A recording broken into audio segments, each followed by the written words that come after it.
Three things that I want to leave with you, just these three. I could do 10, I could do a whole life class. But just these three things will carry you if you let them. First and foremost, knowing who you are. Knowing who you are. Being able to answer this question, who am I? And what do I want? Who am I really? My answer is I am God's child. I am that which is born of all that is. I am, as Pierre de Chardin said, a spiritual being having a human experience. Come trailing the breath of the ancestors yet, but trailing the breath of the angels. And understanding that because I am connected to the source of all that is possible for me. That's who I am. And what do I want? I don't want to just be successful in the world. I don't want to just make a mark or have a legacy. The answer to that question for me is I want to fulfill the highest, truest expression of myself as a human being. I want to fulfill the promise that the Creator dreamed when He dreamed the cells that made up me. What do I want?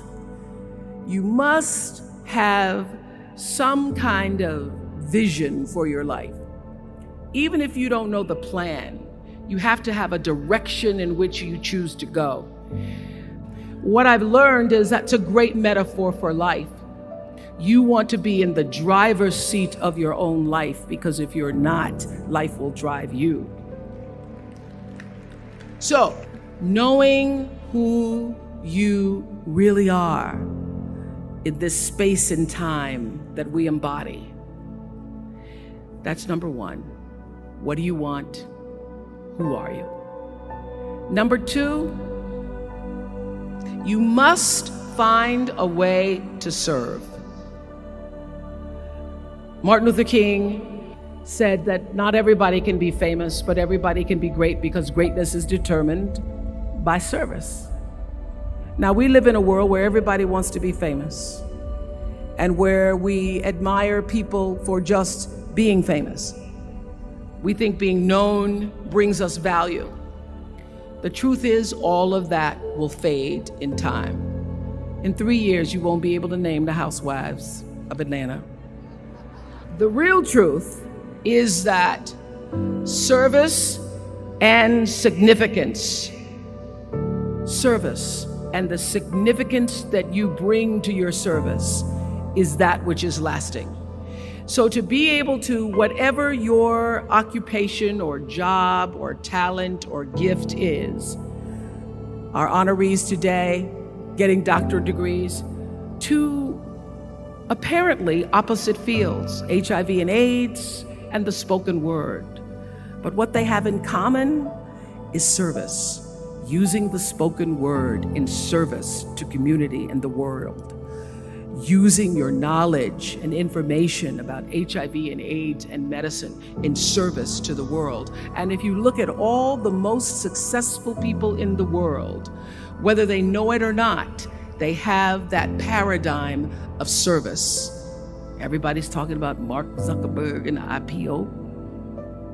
Service. Jay-Z rapping. Service. Through the word, to people, through song. For many years, I was really just happy to be on TV, and people would stop and say, "Oh, you on TV?" "Yeah, I'm on TV. I like being on TV. It's a nice job."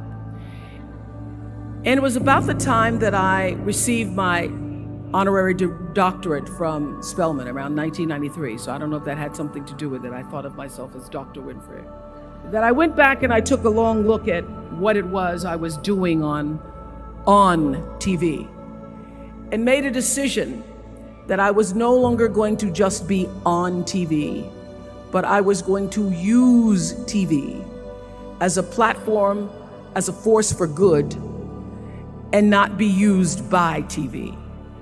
And I will tell you, my decision to make that significant change in the way I operated on television, using television as a service, changed my career exponentially. Service through medicine, service through art, using whatever it is you produce, your product, as a way of giving back to the world. When you shift the paradigm of whatever it is you choose to do to service, and you bring significance to that, success will, I promise you, follow you. Service and significance equals success. That's number 2. Number 3, it's so simple, but so hard to do. Always do the right thing. Be excellent. People notice. Think of how you notice. You go to Taco Bell, somebody gives you an extra napkin and some sauce. You notice. You want to go back to that person, because even at Taco Bell, excellence shows itself. Be excellent. Let excellence be your brand. Everybody talks about building a brand. I never even knew what that was. When people say, you're a brand, I would say, no, I'm just Oprah.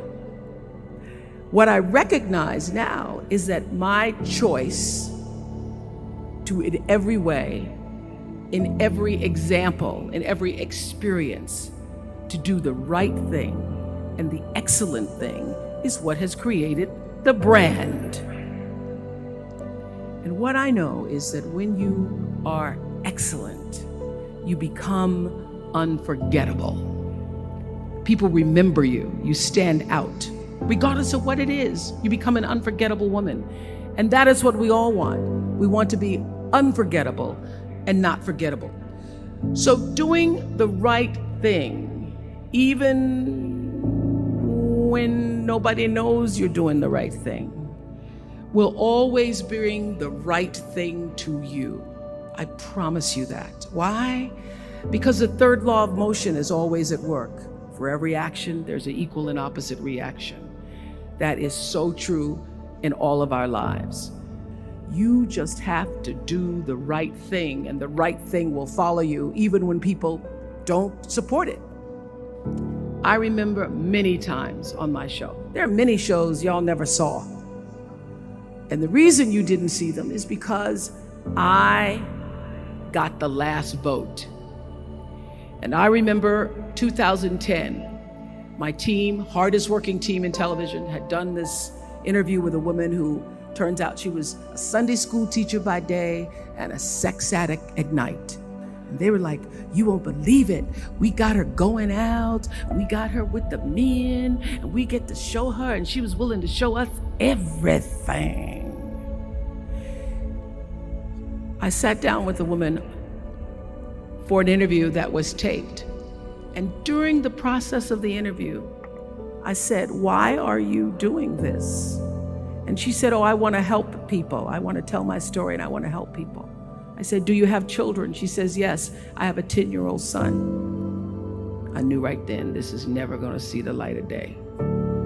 So we got off the air and I said to the lady, we are not going to air that show. And she said, why? My producer said, why? She knew she was being filmed. She knew what she was saying. She knows what I said, because her son will never get over it. Her son will never get over it. And it's not worth a rating point to me.